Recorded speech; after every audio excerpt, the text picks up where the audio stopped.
오늘 우리에게 주시는 하나님의 말씀은 마태복음 24장 29절에서 35절 말씀입니다.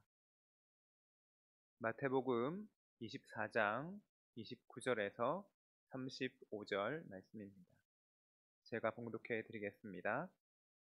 그날 환란 후에 즉시 해가 어두워지며 달이 빛을 내지 아니하며 별들이 하늘에서 떨어지며 하늘의 권능들이 흔들리리라.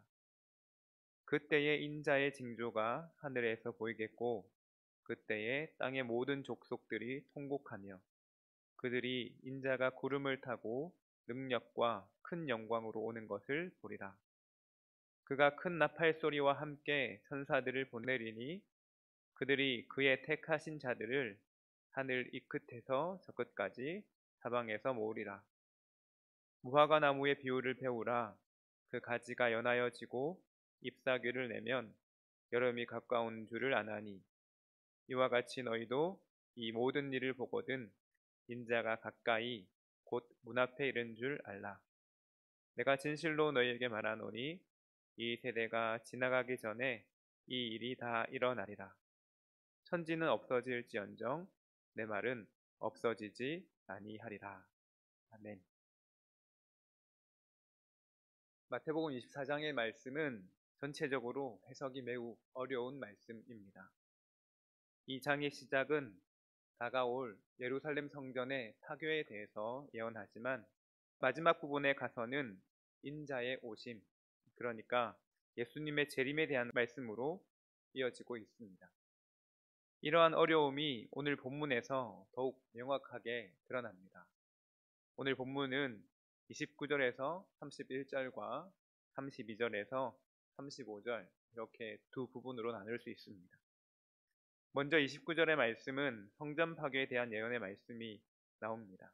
하지만 이것이 정말로 성전 파괴에 대한 예언의 말씀인지 아니면 예수님의 재림에 대한 말씀인지 아직도 의견이 분분합니다. 동일하게 32절에서 35절의 이 무화과 나무 비유의 말씀도 어느 때와 관련된 비유인지, 특히나 34절의 말씀인 이 세대가 지나가기 전에 이 일이 다 일어나리라, 이 말씀이 예루살렘 멸망에 관한 말씀으로 해석해야 하는지 아니면 정말로 마지막 때가 가까이 왔으므로 이해해야 하는지 참으로 해석하기 곤란한 말씀입니다. 하지만 분명한 것은 예루살렘 멸망에 대한 예언의 말씀이 그대로 이루어졌듯이 다시 오시겠다는 주님의 말씀 또한 그대로 이루어질 것이라는 것입니다. 마지막 때에 대해서 사용하는 용어가 이미 그러나 아직이라는 용어입니다. 예수님께서 부활하시고 승천하시며 다시 오시겠다라고 약속하신 때부터 이미 마지막 때는 시작되었습니다. 하지만 아직 오시지 않으셨죠. 이 세대가 지나가기 전에 오실 줄 알았던 예수님은 아직 오시지 않으신 것입니다. 당장 오늘이라도 오실 수 있지만 우리는 조금 더 늦게 오시기를 기대하고 있습니다. 하지만 분명한 것은 이 두 개념을 우리는 잘 이해하고 살펴야만 한다는 것입니다. 마지막 때가 이미 시작되었지만 아직 시작되지 않았다고 믿으며 먹고 마시며 세상에서 즐거움을 쫓아 살면 안 된다라는 것입니다. 성경에는 마지막 때에 대한 예언의 말씀들이 많이 있습니다. 특히나 오늘 본문의 무화과 비유의 말씀만 보더라도 지금이 정말 마지막 때임을 우리는 알 수 있습니다. 주님께서 오실 그날과 때는 우리는 알 수 없지만 마지막 때에 관한 표징은 전 세계적으로 이미 나타나고 있습니다. 우리 주님께서는 도적같이 곧 오실 것입니다.